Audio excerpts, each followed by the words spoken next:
Shavua Tov, a gute Woche. I want to tell story number 113 of the Shivchei haBaal Shem Tov, which is the oldest anthology, compilation, putting together of Baal Shem Tov stories ever published.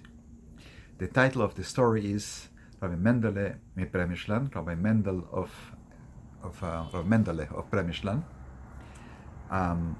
which we mentioned in the story last week. Is a chassid of the Baal Shem Tov who joined Rabbi Nachman of Horodenka in his trip to Eretz Israel, in his aliyah, his permanent emigration to Eretz Israel, after the Baal Shem Tov had passed away. The story gathers a couple of anecdotes, and in some editions is divided in three different stories. If you lose kind of the sense of why the stories are together, you'll get it at the end, as it starts. Again, the author of the story is Rabbi of Linitz, who says, I heard, as he did last story, that Rabbi Yaakov Yosef of Polnoi, the author of the Toldos Yaakov Yosef, he used to praise the tefillah, the prayers of Rabbi Mendele of Premishlan, who came from the community, from the Kehillah of Zikinivki to Nemirov, to part ways with the Rav before his trip to Eretz HaKodesh, to the Holy Land. We're talking about Rabbi Mendele of Premishlan's trip to Eretz HaKodesh. So, to say goodbye, he comes to Nemirov, where Rabbi Yaakov Yosef was at the time the rabbi of the community, and he lodged there for about 5 days.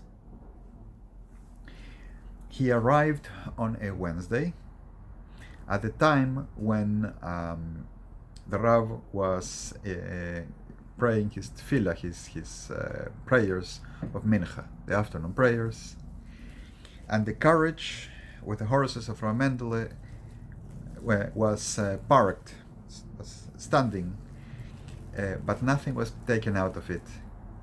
Meanwhile, I, again the author of the story, by the first time is putting himself into these stories. I was at the other side of the river, and I was late for Mincha. When I arrived, I asked the men standing there, why didn't they take the staff of Rabbi Mendele from the carriage into the house of Rabbi Yaakov Yosef? And they told me he did not wish to lodge with the Rav. Why? Because the Rav had to pray in front of the Teva.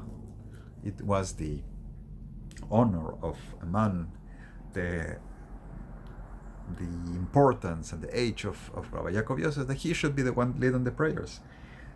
But so did Rabbi Mendele need to lead the prayers, and he did not want to stay in the same place and have a conflict of who needs to lead the prayers, right?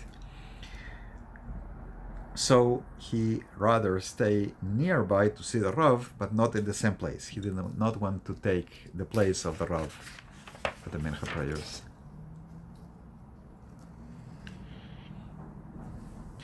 And as I tried to come in, says Rabbi of Linitz, I was not allowed to, because Rabbi Mendele was still smoking his lulke, his pipe. And they were not allowing anyone to come in and come into the shul, into the house, while the Rav was still praying, was still davening, because they wanted to make sure that there is a minyan for Rav Mendele. So they each would get their minyan. When the Rav finished his tefillah, Rabbi Yaakov Yosef finished his praying, he left the shul with a minyan to go into his house, and Rav Mendele came with us to pray in front of the Teva, to lead the services by the Teva, the pulpit. But he stood in a different place, did not stay there, according to his mincha, his custom, and he davened mincha, and after he finished his tefillah, his prayer, he sat near the place of Rabbi Yaakov Yosef, and then he removed his tefillin. As we mentioned the story last week, there is a Kabbalistic minhag that this early Hasidim had to put on the other pairs of tefillin. We usually put tefillin, that the parashiot, the writings in the tefillin are arranged according to Rashi.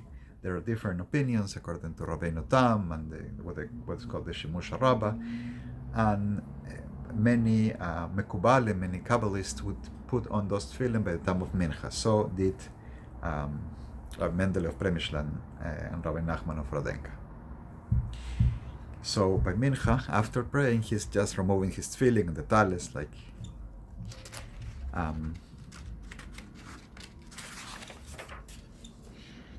then the Rav, Rabbi Yaakov Yosef, came in and greeted him, Shalom, hello. And then he asked him, why are you not taking the things out of the carriage?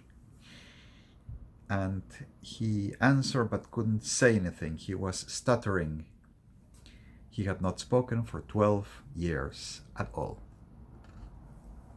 A couple of years ago, I told the story of how Rabbi Yaakov Yosef had such an ascetic behavior, his long fasting and his special dedication to Hashem. Well, Rabbi Mendele of Premishlan had spent 12 years in what we call a Ta'anit Dibur, a fast of speech.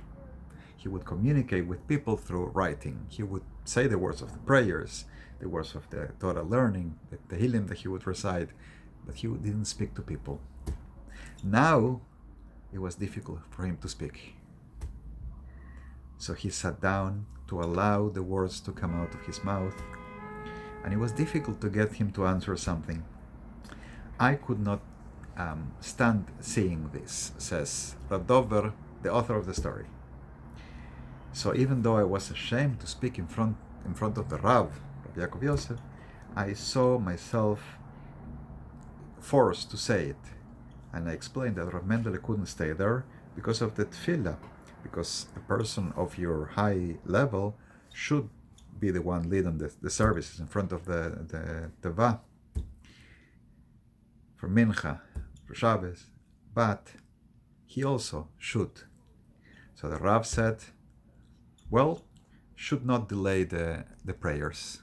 When you have to pray, you have to. In a place where there are no men, you be the man. You take place of the man when no one else is. That's a direct quote from Pirkei Avos. So you will daven. You will pray from the Amot. You will, from the Teva, right? You will direct the services.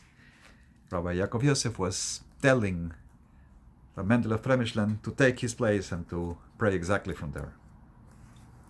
After this, he ordered for the belongings of Rabbi Mendele to be taken from the carriage and got him into his Beis Isbodedus, his house of seclusion, literally, the rabbi's special room. And that's where Mendele of Premishlan lodged. And Rabbi Yaakov Yosef sat outside in the sukkah. Not literally, I think it's not literally the sukkah, for it was not the holiday of Sukkot, rather a little booth or shack outside. It was before Pesach, hence it's not the time of Sukkot, it wouldn't be the sukkah, and it was still cold. Rabbi Mendele Premishlan had arrived on a Wednesday, and he left the following Monday. During all those 5 days, Rabbi Yaakov Yosef stayed in that cold shack, in the cold sukkah, it says, and he left the place where they would pray to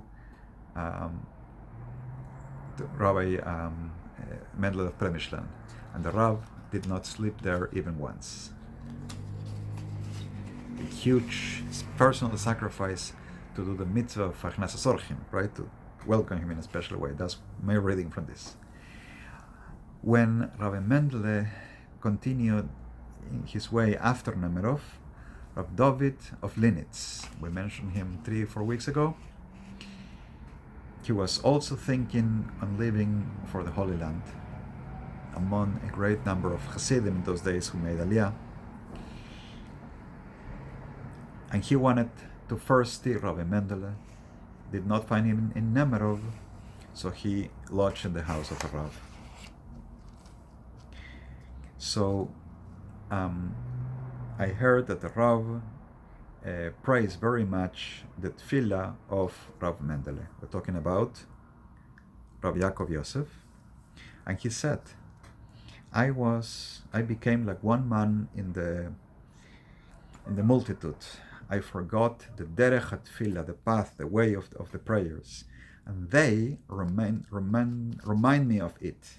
And he said in Lashon Rabbi, in plural, they, meaning Rav Mendele of Premishlan, as well as Rav Friedel.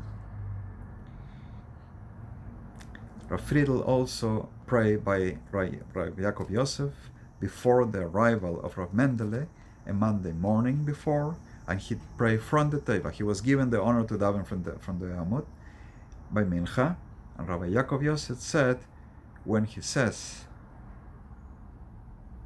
by Shachris in the morning, and Rabbi Yaakov Yosef said, when he says, Baruch Hu, blessed be He,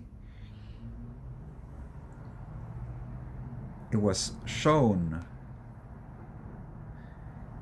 by Rav Friedel, the Baal of Brod, that's the title of this Rav, how the tefillah goes.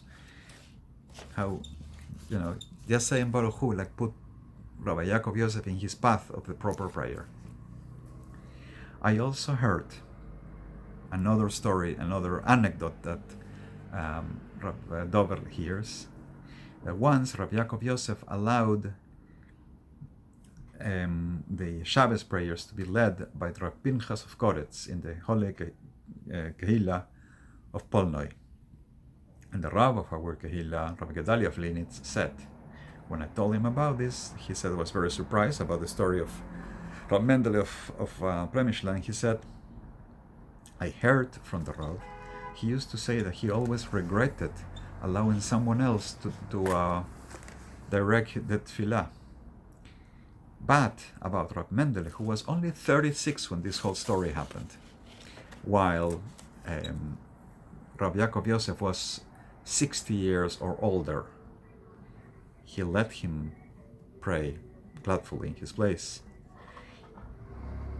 Look at how these early tzaddikim behave with such great humbleness.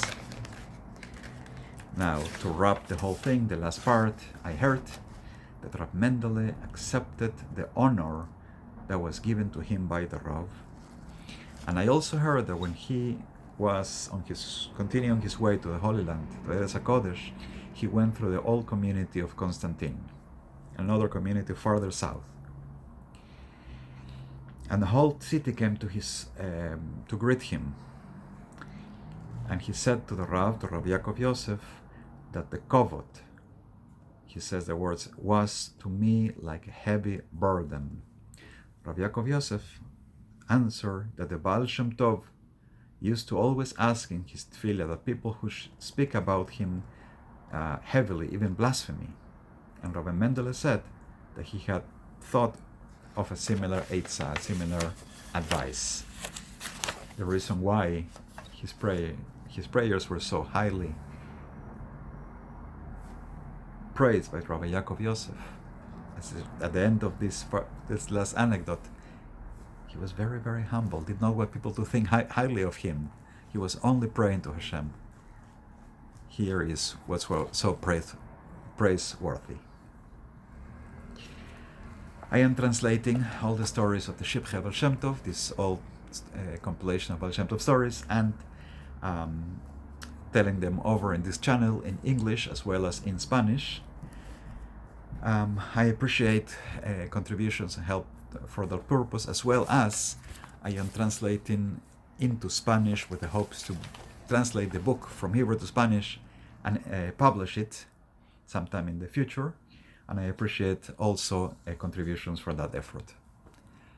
Prayers for soldiers in these difficult days, and to all those who suffer in the present situation.